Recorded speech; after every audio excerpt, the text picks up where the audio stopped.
പ്രകാശവഴികൾ.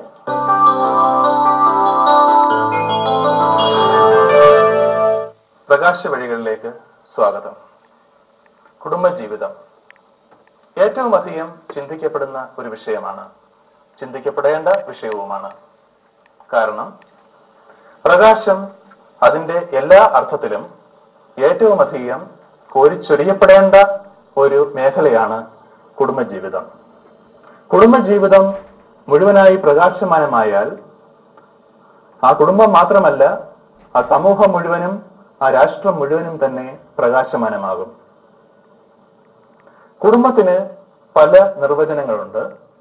ഒരു നിർവചനം പറയുന്നത് കൂടുതൽ ഇമ്പമായിട്ടുള്ളതാണ് കുടുംബമെന്നാണ്. കൂടുതൽ ഇമ്പമായിട്ടുള്ളത്. ഇപ്പോൾ കുടുംബത്തിൽ ഇമ്പകരമായിരിക്കും എല്ലാം, എന്നാൽ ഒരു പടി കൂടി കൂടുതൽ ഇമ്പകരമാവേണ്ടതാണ് കുടുംബം. ഒരു പടി കൂടി എന്ന് പറയുമ്പോൾ ദൈവസ്നേഹത്തിൽ അല്ലെങ്കിൽ ദൈവത്തെ മുറുകെ പിടിച്ചുകൊണ്ട് ദൈവത്തെ നമ്മുടെ കുടുംബത്തിലേക്ക് വിളിച്ചുകൊണ്ട് ദൈവത്തോട് കൂടെ ആയിരിക്കുമ്പോഴാണ് കൂടുതൽ ഇമ്പമാകുന്നത്. മറ്റൊരർത്ഥത്തിൽ കൂടെ ഇമ്പമായിട്ടുള്ളതാണ് കുടുംബം എന്ന് പറയും. പിതാവും മാതാവും മക്കളും ദൈവത്തോട് കൂടെ ഇമ്പകരമായിരിക്കുമ്പോൾ അതാണ് കുടുംബം. സന്തുഷ്ടമായ കുടുംബം സാമൂഹ്യ പുരോഗതിയുടെ അടിസ്ഥാന ഘടകങ്ങളിൽ ഒന്നാണ്. എന്താണ് ഈ സന്തുഷ്ടി? സന്തോഷത്തെ സന്തോഷമായും ദുഃഖത്തെ സന്തോഷമായി മാറ്റി പ്രവർത്തിക്കുകയും ചെയ്യുമ്പോഴാണ് നമ്മിൽ സന്തുഷ്ടി വിളയാടുന്നത്. ആ സന്തുഷ്ടി നമ്മൾ വിളയാടുമ്പോൾ, നമ്മുടെ കുടുംബത്തിൽ വിളയാടുമ്പോൾ, ആ സമൂഹം സന്തുഷ്ടിയുള്ളതായി മാറും. അപ്പോൾ ആ സമൂഹത്തിനാകെ പുരോഗതി ഉണ്ടാകും. ഇന്നത്തെ എല്ലാ മനുഷ്യരും വളരെയധികം ധൃതി പിടിച്ച ഒരു ലോകത്തിലാണ് ജീവിക്കുന്നത്. ഈ ധൃതികൾക്കിടയിൽ അവന്റെ ജീവിതത്തെ കരുപ്പിടിപ്പിക്കണമെങ്കിൽ ചില പ്രയോറിറ്റികൾ, ചില ക്രമീകരണങ്ങൾ ചെയ്യേണ്ടതുണ്ട്. അത് ഒന്നാം സ്ഥാനം ദൈവത്തിന് നൽകണം, രണ്ടാം സ്ഥാനം കുടുംബത്തിന്, മൂന്നാം സ്ഥാനം ജോലിക്ക്, നാലാം സ്ഥാനം കൂട്ടുകാർക്ക്. ഈ പ്രയോറിറ്റി അവന്റെ ജീവിതത്തിൽ പ്രാവർത്തികമാക്കുമ്പോൾ നാം ഇവിടെ കണ്ടതുപോലെ തന്നെ ദൈവം കഴിഞ്ഞാൽ അടുത്ത രണ്ടാമത്തെ സ്ഥാനം കുടുംബജീവിതത്തിനാണ് നൽകേണ്ടത്. കുടുംബത്തിന് അങ്ങനെ പ്രധാനമായ ഒരു സ്ഥാനം നൽകുമ്പോൾ ആ കുടുംബത്തിനുള്ളിൽ തന്നെ വീണ്ടും ഒരു പ്രയോറിറ്റി അല്ലെങ്കിൽ വീണ്ടും ഒരു ക്രമീകരണം നൽകേണ്ടതുണ്ട്. അതായത് ആ പ്രയോറിറ്റി ഇപ്രകാരമായിരിക്കണം: ഒന്നാം സ്ഥാനം താനും തന്റെ ജീവിത പങ്കാളിയും, രണ്ടാം സ്ഥാനം മക്കൾ, മൂന്നാം സ്ഥാനം മാതാപിതാക്കൾ, നാലാം സ്ഥാനം സഹോദരങ്ങൾ.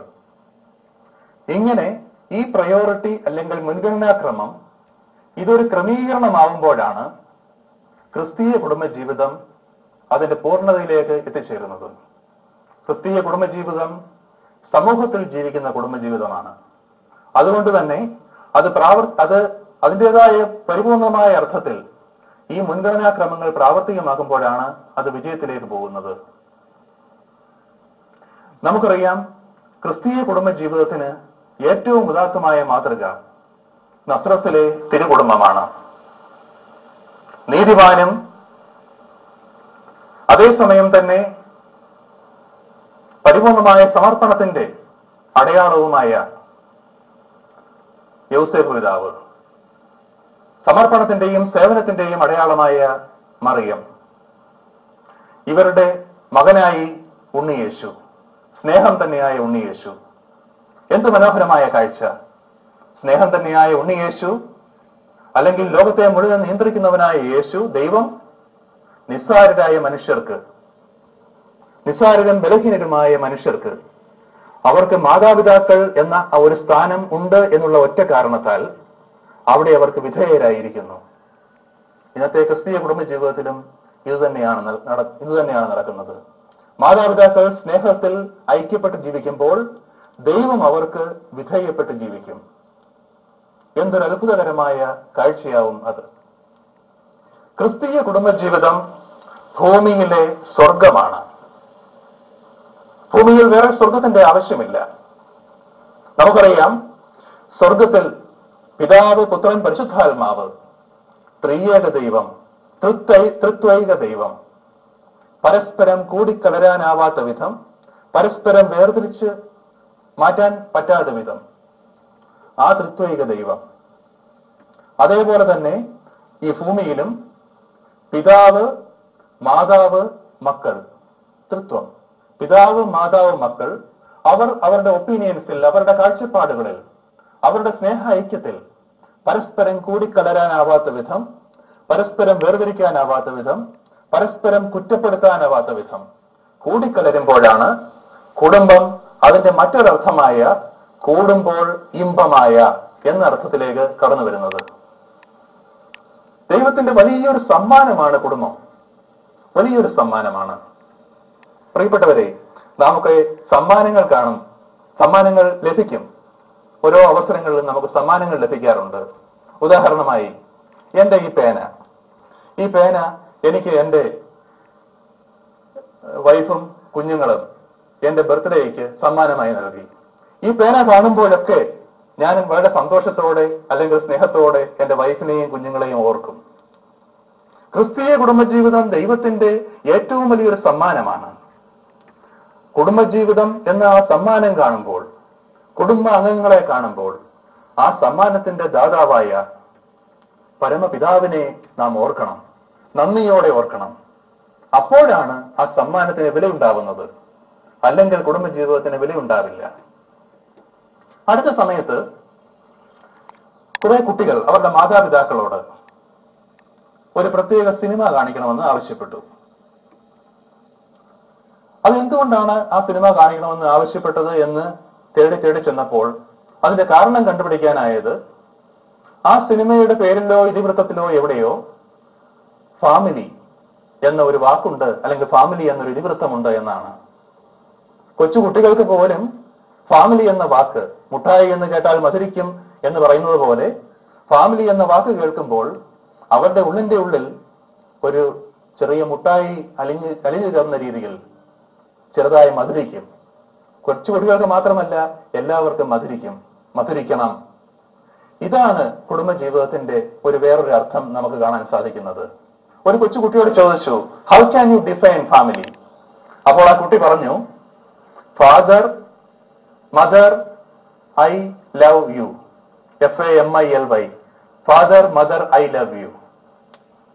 അച്ഛനെയും അമ്മയെയും, അപ്പനെയും അമ്മയെയും, പിതാവിനെയും മാതാവിനെയും സ്നേഹിക്കുന്ന മക്കൾ. ഇന്ന് അതിനൊക്കെ കുറെ വ്യത്യാസം വരുമ്പോൾ ഫാമിലിയുടെ അർത്ഥങ്ങൾ വ്യത്യാസപ്പെട്ടു പോവുകയല്ലേ എന്ന് നമുക്ക് ചിന്തിക്കണം. ഈ പ്രഭാതത്തിൽ നമുക്ക് ചിന്തിക്കേണ്ടത് അതാണ്.